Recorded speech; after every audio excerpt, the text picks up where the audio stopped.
The area received more than 4 inches of rain in the last 24 hours. CBS 2's Josh Scheinblum was there live with the update. Josh, Tiger Dam, it's a word we're all learning today.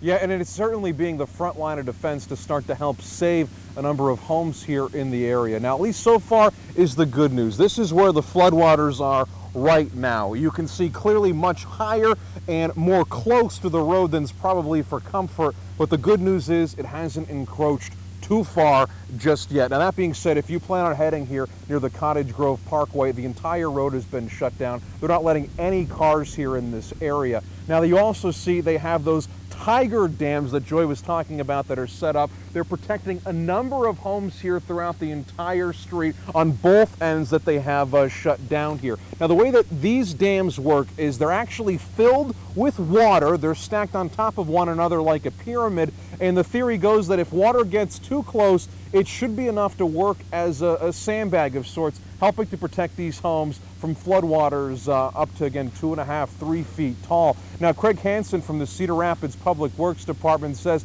that the river should crest a little bit after noon today, but even after that, we still won't be out of the woods yet.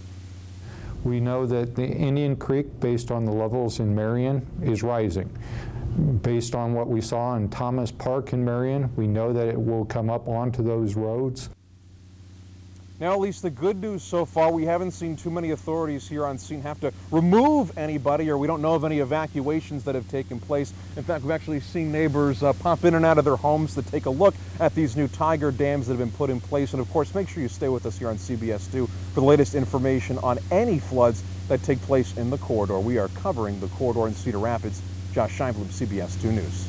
Normally here it is a 2-lane road, but right now it is completely covered in water. Throughout the rain that we've been seeing over the last 24 hours or so, the rain has just continued to fall and fall, making for a very difficult situation. And certainly if you're headed out there on the roads today, you're going to want to avoid Dubuque Street most likely entirely. We've seen Iowa City police officers driving through the scene here, turning people away, putting up a number of cones to make sure that people don't drive in this area here. Now, we see one person driving across through that median that was set up by road crews as well as the police department. You may not want to do that. We've seen, or at least haven't seen today, but certainly in floods past, we have seen cars get stuck in flooding, and certainly that water is high enough right now. The water that I'm standing in could clearly go up to my knee if I just ventured even a few more inches here behind me. The Iowa River looks like it's coming over its banks in some areas as well, completely flooding that entire park.